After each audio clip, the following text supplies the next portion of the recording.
The webinar has started. Welcome, welcome. Your internet was a little touch and go down where you were, but it looks like it's a go now. It is a go at the moment, man. Hanging out in the land of the turtles with my turtle shirt on. Yeah. Beautiful. Akumal. Akumal in Mayan, for all of those who don't know, means land of the turtles. Excellent. Next time you're up by my neck of the woods, originally the latest restaurant in town.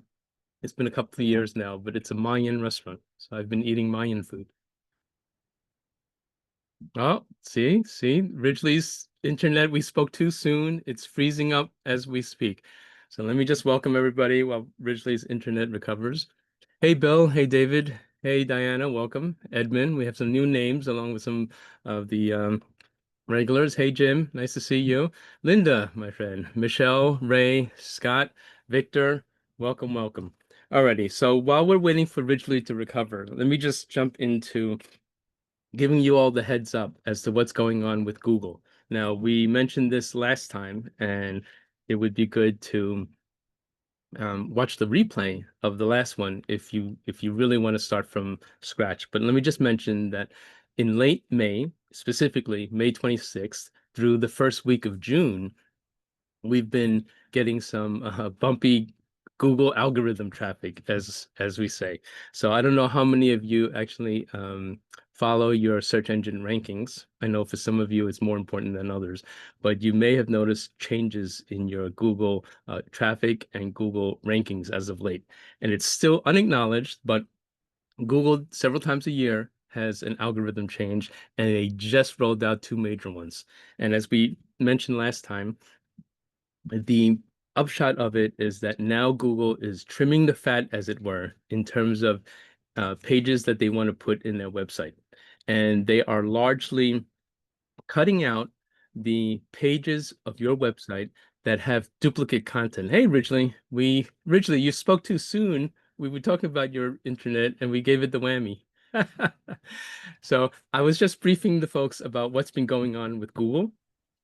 And let me just start off with that, but then I want to give you your airtime because I know you've been developing some brand new material. But I was telling the good folks that there have been two as yet unrecognized by Google, two major algorithm changes. One happened the last week of May and the other the first week of June. They're similar to each other, but they're different. The first wave of what happened is that pages that are thin in content on your website or duplicate in content on your website have been de-indexed. Now, that's not necessarily a bad thing because some pages, frankly, shouldn't be on your website at all anyway.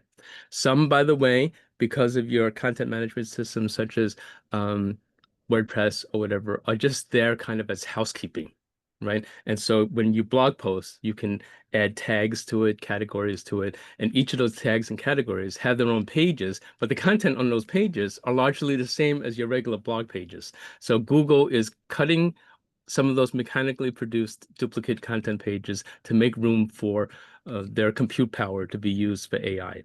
Okay. Now, what happened in June is slightly different.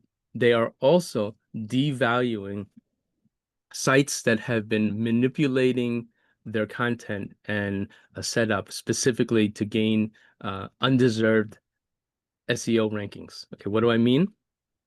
Originally, a couple of months ago, had a hard talk with a client when they showed us what they were doing, and one of their vendors was creating spammy backlinks to the website. What does that mean? We actually asked for and got a report of the vendor saying, "Oh, look, Mr. Client, here's some links we got to your site." Because of course, as you all know, the more sites that link to you, the better you'll do in the search engines, unless the links are spammy. And originally, these links were spammy. I mean, these were some pretty skanky looking links. Do you remember some of those links, man? Some of those Yeah. links were so we're talking dental client with a dental practice linking back to a legitimized marijuana site was one of Right. them, right? You remember that? Like Yes. legitimized marijuana and then click here to buy your dope. Like, really, man? I mean, not sure exactly if I'm the dentist that I'd be wanting my patients to know that I'm encouraging dope buying. Exactly. And so Spammy linking was one of the things that in this June update that Google cracked down on. The good news is that both of these algorithm changes reward those that are willing to do the hard work and produce honest content and answer the needs of the visitors in an honest and helpful way. And they devalue the search engine rankings of sites that are really using old techniques that are no longer, providing value. Okay. And so originally, again, if it's hard and it's honest, that's the way to go. All the shortcuts, sooner or later, they'll catch up to you. And this is one of these times where a lot of people are getting caught up with. Well, let's talk about why we think this happened, right? Because Mhm. um, at the end of the day, everything that Hubert just said is 100% accurate. That it is all about getting valuable content. Google has been saying for a long time, content is king, put out value content, etc. So let's talk about what are the bad kinds of content. But before we get to that, so so that you guys don't put that out there, before we get to that, let's talk about at the highest level. Why do we believe this is happening? And it's driven by what normally drives many of these changes, which is economics. It's driven by economics. So many people don't understand that Google has billions of pages with a B, not millions, billions of pages that they, in order to become the search engine, are in charge of checking out. They got to go check out these pages. Checking out pages is usually called crawling. They have to go crawl the page. And as they crawl through pages, they index those pages. They acknowledge them in particular ways. Everybody still tracking with me? Good. Guess what? It cost electricity, basically, compute power to index and to crawl and index a page. So, in other words, it is taking energy from Google, which, by the way, Google's doing fine. Don't worry. Don't worry. Google's not in trouble. Google makes a lot of money as the 800-pound gorilla. So they're doing just fine with ads and all the other stuff they're doing. But it still costs them energy, compute power to go check out all these pages, to crawl them. So Google says, there's this new beast out there called AI. AI takes an enormous amount of energy. Imagine when you put something into Gemini, which is Google's AI engine, and AI and Gemini has to go out and scour the entire internet to come back with an answer to your query in real time. That takes an enormous amount of power.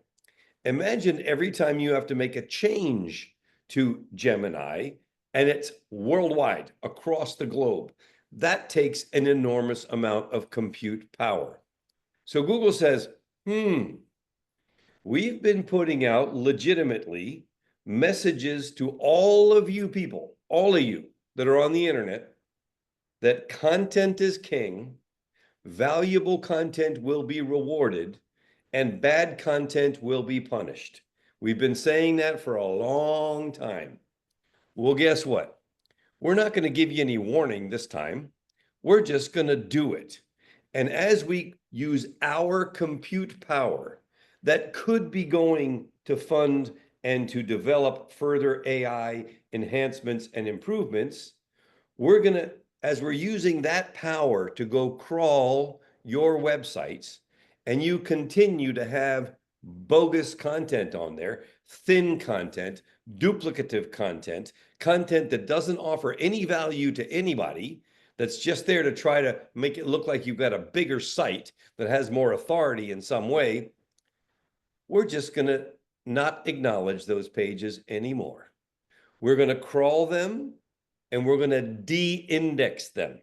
In other words, as far as we, Google, are concerned, that page that provides no value no longer exists. Maybe that sounds like a great idea. Maybe for a lot of people that are listening to this to Ridgely right now are saying, well, what's the problem with that? That sounds great. Well, the problem is that many pages get swept up into the de-indexing when Google finds a site. So imagine you've had a site and you're really trying to do your best, but 12 years ago, you really weren't trying to do your best. And you had a bunch of yahoos running your marketing, putting out bogus blog posts that really weren't that valuable. And Google still has to crawl through those. Even though you've cleaned up your act now, even though you're trying to do your best now, Google still has to crawl through all those bogus old blog posts and pages that are sucking up their energy that they then can't put towards AI because it costs money. It's all about economics, right? So Google says, well, guess what? We are no longer going to allow that, people. We are going to de-index you, take you out of our machine. And oh, I'm so sorry that a bunch of your good pages got swept up in there. We're going to talk about how to remedy all that here in a second. So if you had no bad pages, no thin pages, no bogus pages, guess what? You suffered zippo, not a bit. And we have a number of sites that we have built from scratch that have no fluffy pages at all, and they didn't take a hit one iota. We have other pages, though, where we inherited a website that had blog posts, stuff going back a decade, 15 years, stuff that back in the day might have been okay, maybe, or maybe they were just trying to flop, put a bunch of stuff out there in order to look like they were doing well. And the pages were super thin. And even though the website today is great, they still had a ton of pages de-indexed. Literally 10% is a low number of pages. 20, 30, sometimes 40% of the pages de-indexed, as in disappeared from the entire Google universe. That means 30, 40% less visibility online for the person who had that site. This is a big deal. The driver economics, so that Gemini can become better and compete with OpenAI and Claude and Grok and all the other people that are trying to compete in the AI space. By the way, SGE is part of that too, search generative experience. That's part of that as well. So it's driven by economics. It's the right thing to do on one hand, but a lot of good people got hurt because they had bad old stuff. So, Hubert, let's talk about the remedy, man. What can we do to help these? Yes. Because, oh, by the way, every time there's a crisis, that Chinese character for crisis is the same character for opportunity, right? Chinaman Lee, right? Exactly. So listen, folks, the answer is actually easy. The concept you have to embrace. Let's say let's say it this way. Looking at the names on the list of attendees here, I see that many of you have sites that have been up for a long time and frankly probably need some updating. Some of you are still in the process of building your websites, which actually the opportunity here is incredible because you can build it in the right way. Okay. And so I was telling originally in my team, after much research, I've come on a way of thinking of doing the remedy that I think is going to make it intuitive to you. Okay. So originally, remember how I said that people's websites now need to go on a diet? Okay. That's what Google is actually telling everybody. And like a diet coach, Google is actually telling you where to cut the fat. Okay, which is incredibly helpful. I'm going to show on my screen exactly how you can use your Google Search Console, and I'll explain what it is and how everybody who has a website can get one set up to actually trim the fat. Google, as Ridgely pointed out, no longer wants to visit your site unnecessarily. It is cutting pages away from your site. And let me just actually share my screen and give you some visuals to, You should also share a Google console of somebody who's been yes, whacked, like that's podcast exact. or something. Yes, that's exactly what I'm going to show you guys. Okay. So let me excuse my incredibly messy screen. I'm a little busy trying to build websites and such, but I just wanted to, you guys can see my screen? Okay.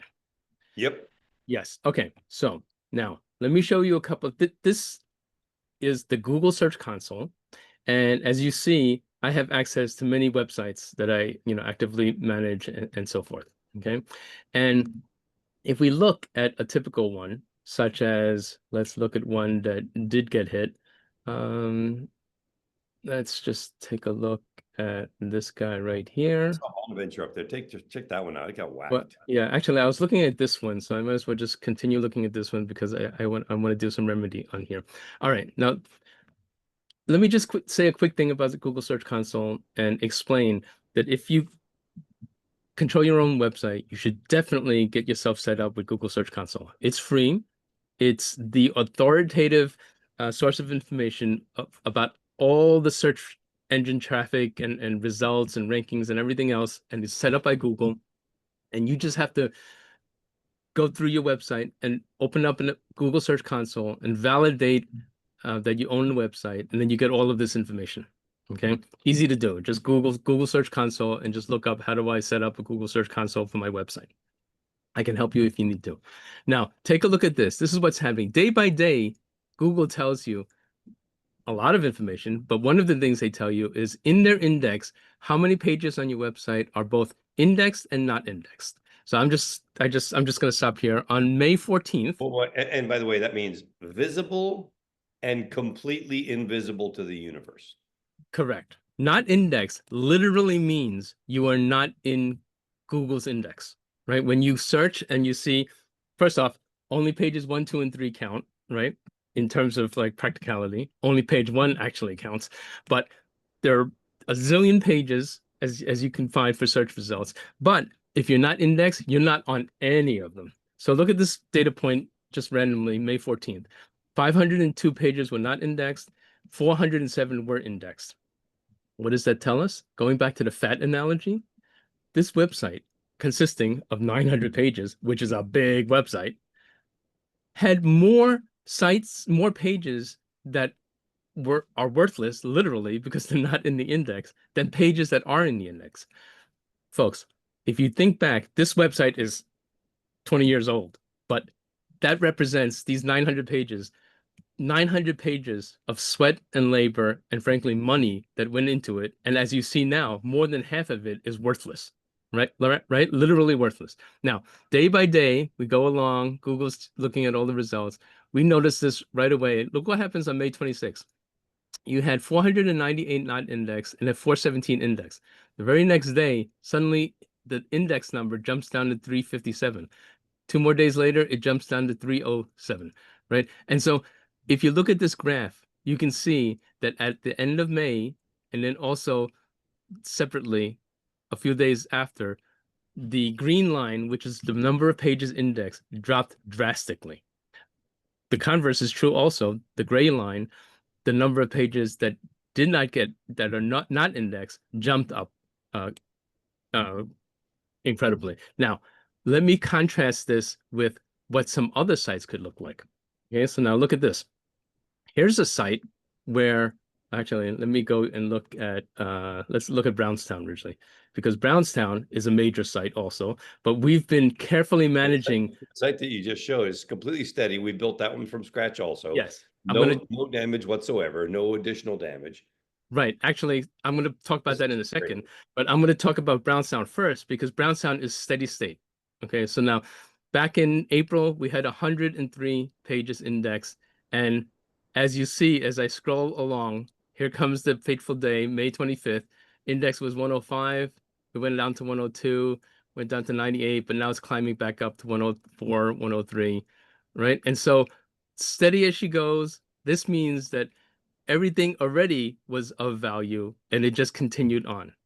The site that originally was talking about, this guy here, Vale Family Dentistry, this one actually has been doing better since this whole thing happened and settled down a little bit. But I mean, this one actually improved, right? And now here's the trick. This guy is a slim site, 31 pages. Okay, let's actually visit it originally because I know that you uh, haven't looked at it in a while. Built Vale Family Dentistry. We built this quite a while ago now, and we just kind of keep tabs on it once in a while.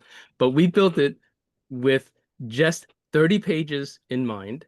We have photography, we have limbic statements, we have you deserve.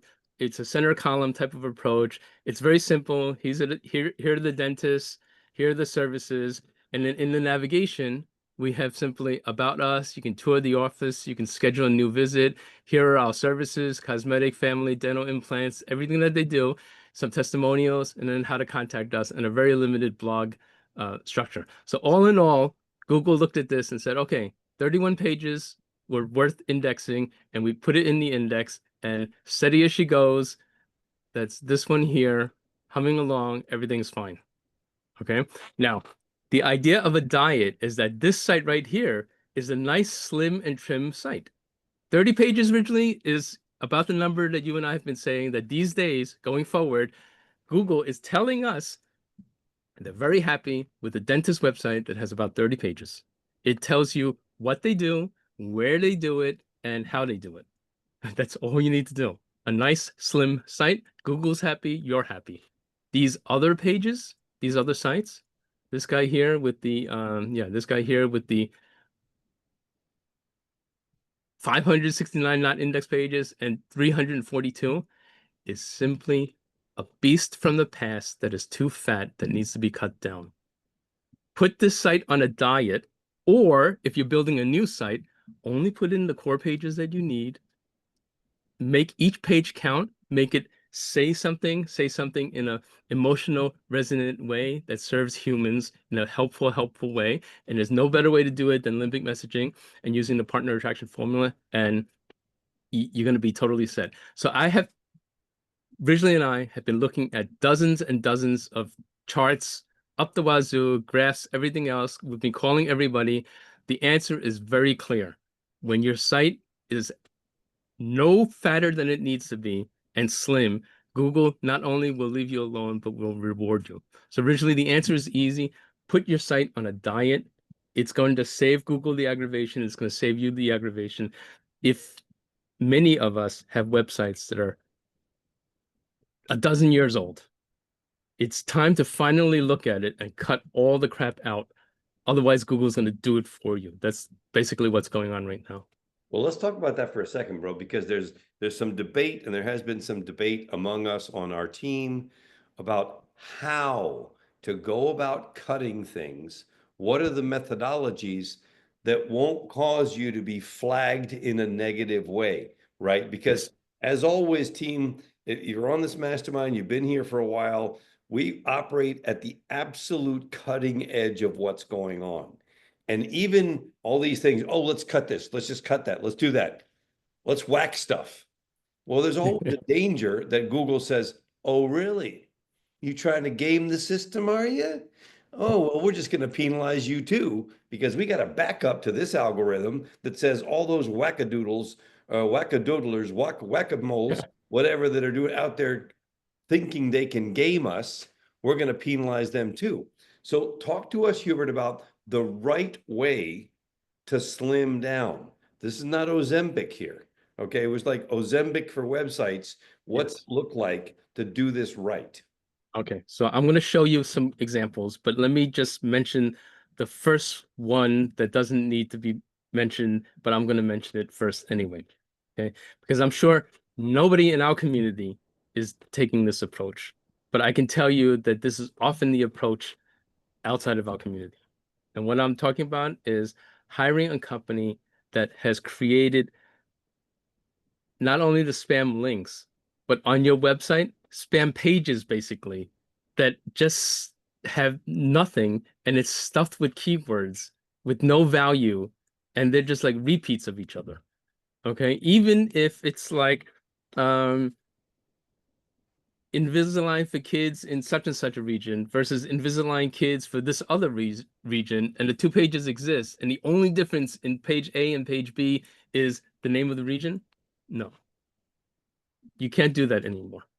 You need to create a page that talks about everything that you offer, and then as part of it, you need to have a section that says region served. We're proud to have families visiting us for this from this area, and this area. Okay, because that's natural. So you have to go and cut out all the unnatural, spammy page tactics on your website. Okay. And if you've been involved with your website, you know what they are. Okay. They're there because somebody said, oh yeah, duplicate that page and target a different geography, and that's, that'll help you. Those tactics, those game days are kind of like gone. If you have blog posts that basically don't say anything, those are the ones that you really need to manually like think of and cut out. Okay. Now, with that being said, let me now share my screen again and give you a sense as to some of the housekeeping elements. And now we're kind of getting geeky, but let's actually jump in and do this. Okay. So now And by we're the gonna look way, at what. I hope you get also that the crisis opportunity differential is very real here. What does that mean? We've been geeking out for the last 2 weeks, figuring this thing out, Yes. trying to go, okay, what are we doing, et cetera, so that we can leapfrog our competition who don't know what to do and don't understand what's going on. In other words, the fact that this is happening right now provides everybody on this call or watching the replay to jump over your top competitors who don't know what to do. So please pay close attention because you have a huge edge here potentially. Yes, exactly. And when we show you some of the specifics here, look at it and weigh it from the perspective of, would that be easy to do or would that be hard to do? And you know what? If it's hard to do, you're on the right track. Okay. Now, let me show you what we mean. I'm going to share my screen. Now I'm going to share my screen and I'm going to Sure, we've been randomly. geeking out over here, man. We've just been We, geeking. yeah, we are geeking out, but let me just let me just quickly find a page here where we all could collectively shake our heads about. Okay, so hold on. So let me find an extreme example. Okay, find an extreme example. Okay, hold on. Just one more try. Let me just look over here and then let's just take a look. Okay, so now here's what's going on. This website, let me scroll back up and look at the page count. Okay, here we go here. First off, this is a blog post. Okay. This is a blog post that if you were to look at today, is it worth having up? Okay. Hello, Encinitas dental blog visitors. Welcome, blah, blah, blah, whatever. And, it's kind of like a form letter. Okay. It's kind of marginal. Okay. Let's look at another one. Here's one that's like more of a three or four paragraphs, again, followed by, this, as opposed to what we've currently been doing, which is more like this. And again, I ask you, is it easy or is it hard? So here's a blog post. Here's a video. It's 1 minute and 41 seconds. The doctor actually goes through here and talks about a case. We actually then summarize the case and then create an article about the dental technology relevant to the case. And then we explain what it is, what they are, how they work, what the benefits are. Here's the procedure at our practice. Here are the steps. And then here are some success stories. And then we invite you to ask your questions. And then we ask you to take action. Right? Now you say, holy smokes, you're going to do all of that? Well, what's going to help your website better? Uh, one like this or one like the other, right? And before you answer, choose the hard one, but check this out. This is an extreme example. There are 97 pages of blogs, and there are one, two, three, four, five, six, 7 blogs per page. So originally, I don't know what 97 times 7 is, but now you see how this site gets up to 400 pages de-indexed versus, the 300 that should be. And then there's all this housekeeping stuff. Like, and they didn't write this site overnight. They wrote this site over 20 years, but it is definitely time to trim the fat. Now, let's actually look at what does that mean when it comes time to trim the fat. Okay. Now, in your Google Search Console, you can click on pages and then start diving in. you can actually look specifically at the not indexed pages, and you can see at the height of the mayhem, there were 607 pages that are not indexed. Okay. Unbelievable. They tell you why. There are all kinds of categories. There could be legitimate reasons, like these 52 are legitimate, meaning got redirected. Okay. Here are 44 pages that we specifically said, oh, Google, don't look at these. There's no value here.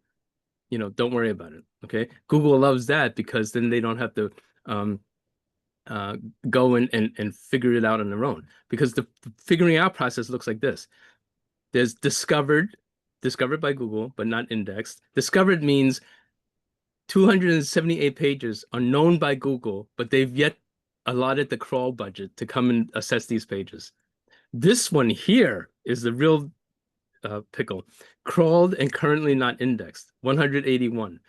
These are 181 pages that Google's looked at and says these are bad pages. So I'm removing them for sure out of the index, and I'm not even going to visit these anymore. Okay. Maybe in the future, people can resubmit them and whatever, but you can actually click on these and you can start looking as to why. Okay. So here's an example of what I mean. The ones that I'm highlighting here are actual true articles.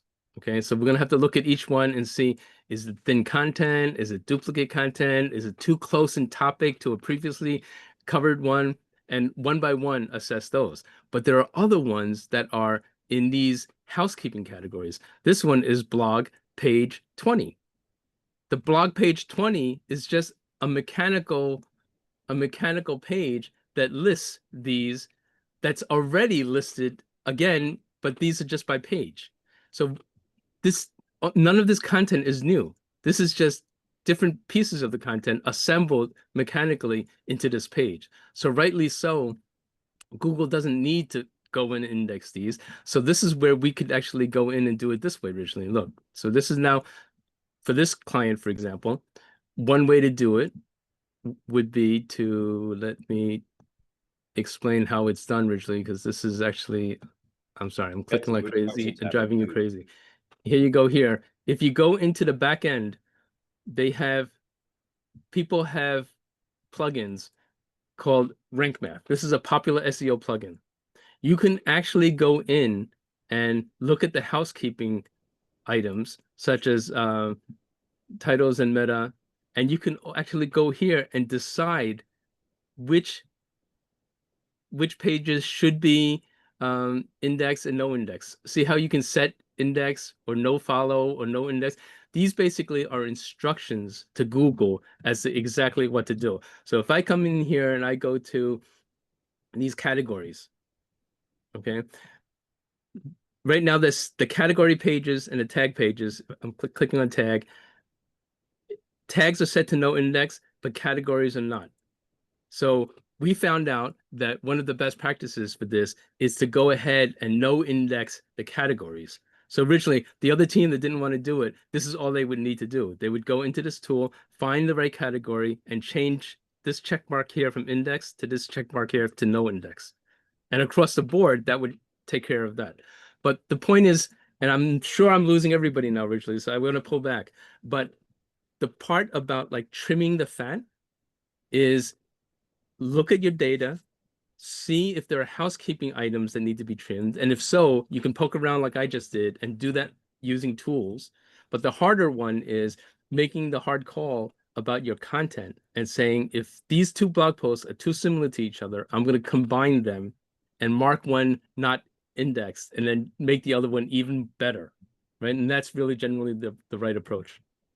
Well, let's talk about a couple things here because I know we're geeking out big time, but this is so important and it can put you in such a big advantage over the competition.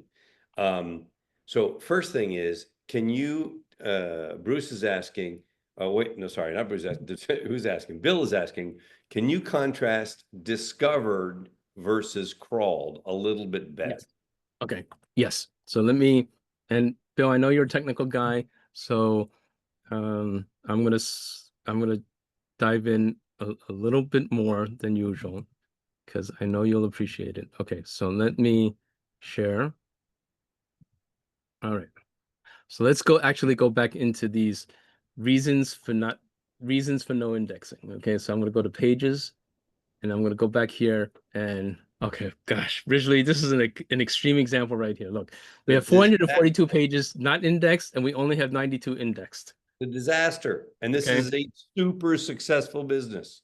Yes. Okay. All right. So now let me zoom in here so that we all can see. One more zoom. View, zoom in. Okay, here we go. All right. Now, why these pages were not indexed? Okay. So there are 94 pages that for whatever reason were told by the webmaster not to index these. Maybe they were promotional in nature and a specific event passed and whatever, and they just marked it as no longer index it. Fine. Maybe they're test pages, maybe they're draft pages, whatever. Okay. There are canonical issues. Canonical is when there are two versions of the page, and yet one of them is like the official or canonical one, and one isn't. And typically, Bill, how that would happen is because of valid reasons. Technically, there's a parameter. So it's website.com/Hubert, and then question mark tag equal Bill follow up, and then the other one is tag equal Ridgely follow up, and the two versions of the same page, but Google finds both pages, has suspended resources analyzing both pages, but you can just say, hey, one's canonical and one's not, and help Google out. Okay, that's that category.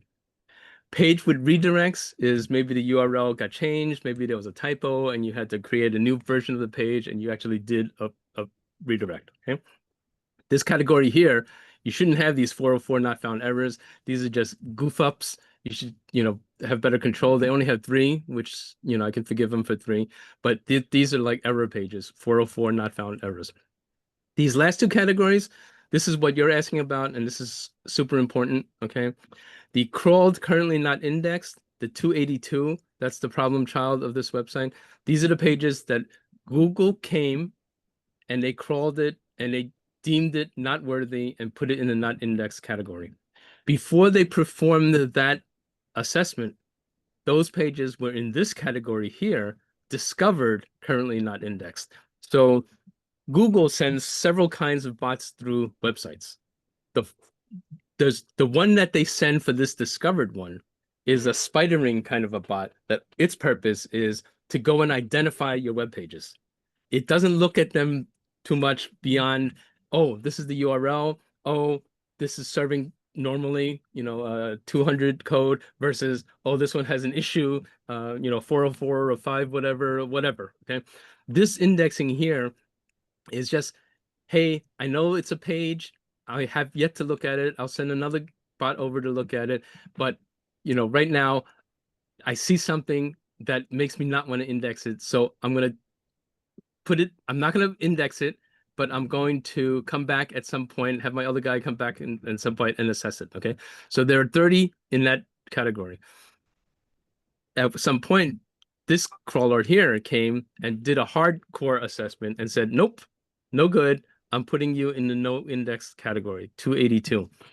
So, Bill, this site, unfortunately, at one point had, the number much higher in discovered, currently not indexed, but then the crawling happened at the deeper level and they deemed it super bad. And these guys here are in a black hole. And the only way out of these guys here is to fix them and then resubmit them. So for example, since we're looking at here, if you look at the URLs, this one's /tag,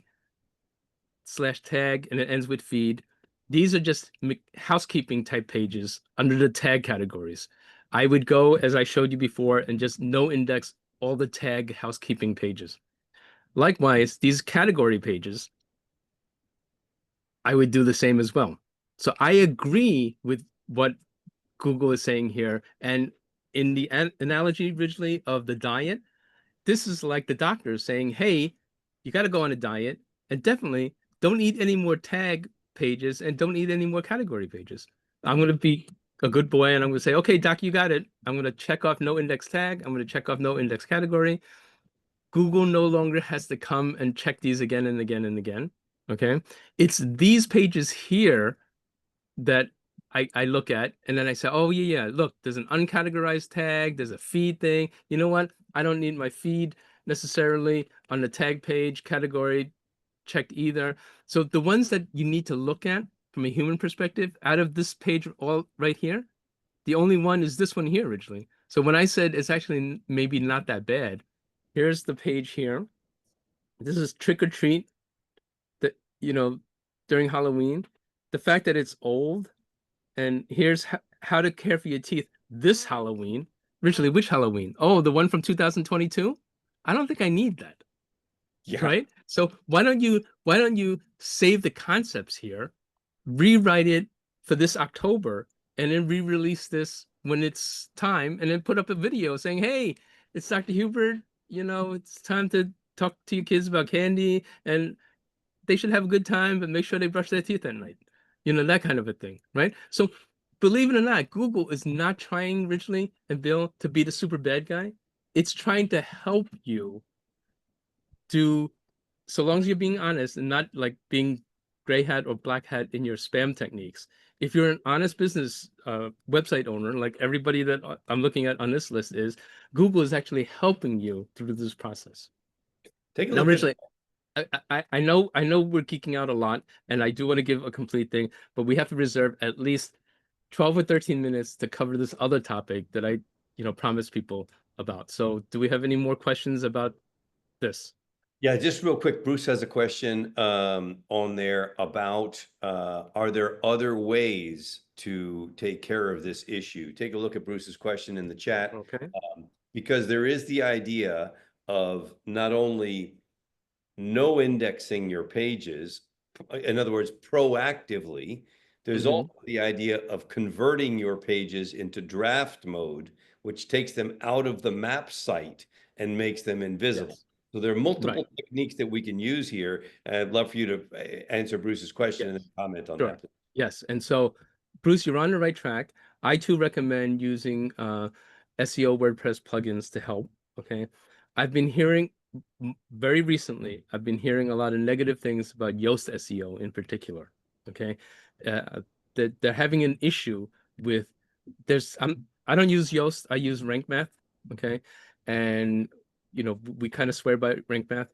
Yoast SEO has some sort of option where it's AI enabled and there's some sort of AI functionality, and it's gone off the rails recently. And I see a lot of chatter about people's complaining about that it's doing some bad things that they didn't want being done through it. So I'm just going to put out that disclaimer. I'm sure they'll fix it, and I'm sure it's a growing pain kind of a thing, but I just wanted to share that with you.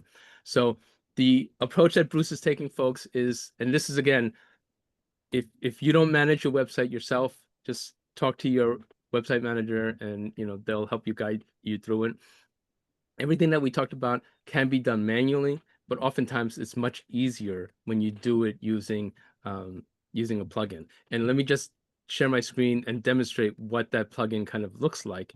And it would look something like this. So I'm just going to go into, okay, this page, this site here, okay, has Rank Math SEO. And again, it's got all of this functionality and whatever, but basically what it does in the WordPress backend. So if I go to this blog post here and I go to edit, okay, so what it does here, this is your content, and here's your stuff. But what the plugin does, if you go underneath your article, you see this section here, it it puts additional boxes here in the edit mode where you can go and you can choose your keywords. You can look at the snippet, preview the snippet and how it looks in Google, and it actually gives you like, hey, you didn't put your focus keyword in the title, you didn't do this, you didn't do that. The content is 450 words, consider using at least 600 words, and then it's got some AI functionality as well. Okay, and so we're being careful not to go overboard too much with it, but this is here. And then we can look here, and then let's just open this one and look at this. It's acting as an SEO coach. Okay. There needs to be some level of discernment as to what you should fix and what you shouldn't fix. Like this guy here, I don't know. your title doesn't contain a power word. Add at least one. What's a power word? Rank Math says, hey, let's look at power words, right? Power words is, emotional, sensory, seductive, right? And there's a whole deep dive world into it. But anyway, I do encourage the use of SEO plugins. But again, folks, you don't have to become your own SEO expert. You just have to be in a community where you can ask for help and then reach out. All right, folks, now we have literally 10 minutes left. I want you to catch everybody up with some of the training that you've been doing down there. I know that uh, just by casual conversation between you and I think you've at least visited, if not dove deep into the concept of, things like um, the flow of money and that sort of thing. And I really do think it's worth it to share with our community some of your latest thinking. And folks, originally was down there delivering this incredible couple of days of personal growth, but it was in the Spanish language. Now, for the first time, Ridgely will review in English what his latest, personal growth kind of teachings are. So, Ridgely, I hate to put you on the spot, but this is our mastermind, and you got to, tell it like it is to our members. Yeah, so this is a crazy concept, but if you think about what is money, you can come up with a lot of different definitions, right? Money is a financial instrument. Money is a piece of paper. Money is whatever. I'm going to submit to you that money is energy. It's a form of energy that flows, and it goes all the way back to before a coin or a piece of paper that signified money existed. Think about it. These people arrive in a new world, and one of them is a gardener, and one of them is a farmer, and one of them is a technician that happens to know how to make shoes, right? What do? The shoe guy trades shoes for chickens and vegetables. The gardener trades vegetables for chickens and shoes, and so on, right? It's just nothing more than an exchange of energy that goes back and forth. And all you have to do is walk outside, get in your car, and drive down the road, and you'll see old beater car right there that's rusted and barely chugging along, took a certain amount of energy to acquire. Right next to it is a BMW or a Mercedes that is sparkling new, etc., that took X many much more amount of energy to accumulate. So if we understand how the money flow works, we can divert that flow to us, because most people unfortunately divert that flow away from themselves or through themselves and don't hold on to it. In other words, they don't accumulate anything, create a dam to begin the process of accumulating money. And I'm just going to give this as a very cursory overview, but let me just share with you the 4 laws of money. And I can't believe you put me on the spot like this, because I've been doing this in Spanish, right? And I have not done this in English in many years, even though it has been foundational for me. So, law number 1 is the law of receiving. We must understand how to receive. Guess what? The first experience that every single human being on planet Earth has with money is receiving. Imagine walking into a bank, right? And saying, hey, I'm here with my wife. We're about to have this baby. We want to open up an account for our unborn baby. The bank's going to say, I don't think so. Wait till the baby's born. You get some documents, you prove it, and boom, we can open you up an account. So every single human being, the first experience they have with money is somebody gives it to them. It's grandpa, it's grandma, it's mom, it's dad, it's a friend, it's a thing. You receive money. So we have to be open to that law of receiving. Most people have that old saying like, it's better to give than receive. Really? Well, if there's 2 people in that equation, does that mean that one is always better than the other one because one is giving and one is receiving? I don't think so. It's built into the machine. Both have to do that. Law number 2, the law of earning. What is earning? It's taking your energy and put it to work in the free market or in the service to others, in exchange for which you are going to receive energy back in the form of money. So receiving, earning, you go out and you earn. Guess what? We all need food, clothing, shelter, right? So we're either hunting for food, sewing our clothes, or building our shelter. But if we have all that taken care of, there's going to be a little bit left over and above the basic survival mode. And that leads us to the third law, the law of spending. So you receive, you go out there and you put your energy to work for others for which you receive. And then you're going to take that energy that you've received and you're going to spend it. So over and above the basics of survival, you can do a lot of things with that money. You could go to the movies. You could go to a ball game. You could buy yourself a new shirt. You could go to the bar. You could have some fun with friends. You could go on vacation. Or you could invest in the number one biggest resource that every single one of us has, which is ourselves. You could invest in yourself. You could invest in yourself in the form of education, like being on this mastermind, like you're doing right now, to improve your ability to earn. I used to love it when Jim Rohn used to do this analogy. He would say, I love those people that like to say, well, I would work a lot harder if they paid me more. And Mr. Rohn would say, they would pay you more if you were worth more. So why don't you focus on being worth more so they can pay you more, right? And that's what we should do when we invest in ourselves to become worth more so that they pay us more.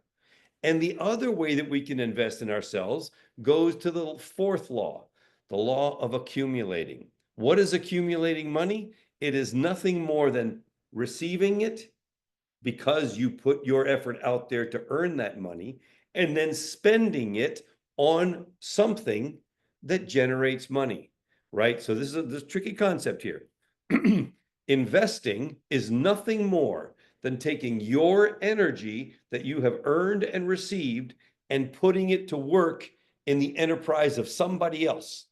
That somebody else or that something else, whether that's a CD, a business, a stock, or whatever, is then going to pay you back energy in the form of money because you gave them that energy to work with. That's what investing is all about. So I want to point, so again, it's not that complicated. Receiving, number one. Earning, number two, putting your energy to work for which you receive. Spending, number three, the law of spending. You can spend it on a lot of stuff, but what if you were to pay yourself first? What if you were to invest in you first? What if you were to invest in something, accumulating, that yielded you money back? And let me get a little ugly here for people, because there are three classes of people out there: the rich, the middle class, and the poor. Here's the difference. Rich people buy things that pay you. The middle class buys things that cost you. The poor buy junk. Let me break that down. Sorry if this is getting a little harsh, but I love you enough that you can pay attention. And then I'm going to give you the formula at the end of how you can wake up wealthier every single day for the rest of your life, something that I have been doing for a very long time. Okay? So I'm not kidding. I personally live this. Rich people buy things that pay you. They take their energy and they invest it in the enterprises of others so that that generates energy back. They're receiving, they're getting paid back. They're buying CDs, they're buying financial instruments, they're buying businesses, they're buying stocks, they're buying bonds, they're buying things that pay you. The middle class does this. Oh man, it's been a rough month. It's been a rough month. And you know what I need? I need a little retail therapy. That's what I need. I need some retail therapy. So I'm going to take my carcass down to the mall and I'm going to buy myself something good. I'm going to pull out that credit card and I'm going to pop that sucker down on the counter and I'm going to buy myself something good. Get me a little retail therapy. And you just bought something that costs you. Because now, not only did you pay for the thing, now you're paying the interest on the thing that you bought. You just paid for something. The idea, oh, I got to get a new car every 2 years. I got to upgrade my car. Really? Really? You got to upgrade your car? You got to upgrade because your self-worth is attached to the upgrade of your car. Tell you what my self-worth is attached to, not having to worry about my bills like ever. knowing that I have enough money and enough flow coming my way that I don't have to worry about that stuff.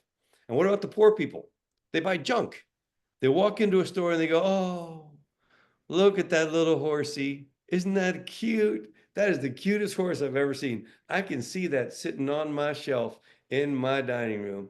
You ever walk into somebody's house and you see shelves of stuff? They got a little Eiffel Tower, even though they've never been to Paris. There's a little coffee cup that looks particularly cute. There's a horsey. There's a car. There's a thing. Stuff that the moment they bought it, they spent their $5 on that thing. They walk out the store and it's worth absolutely zero. You couldn't even get more than a quarter at it at a garage sale. The thing you spent $5 on, right? So rich people buy things that pay them. The middle class buy stuff that costs them.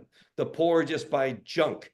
Now, what do you need? You need to adopt the philosophy of the rich, because Jim Rohn used to say all the time, our philosophy determines our thoughts. Our thoughts determine our actions, and the actions always, not sometimes, always determine the results. So everything starts with your philosophy. Are you going to have the philosophy of the rich and buy things that pay you?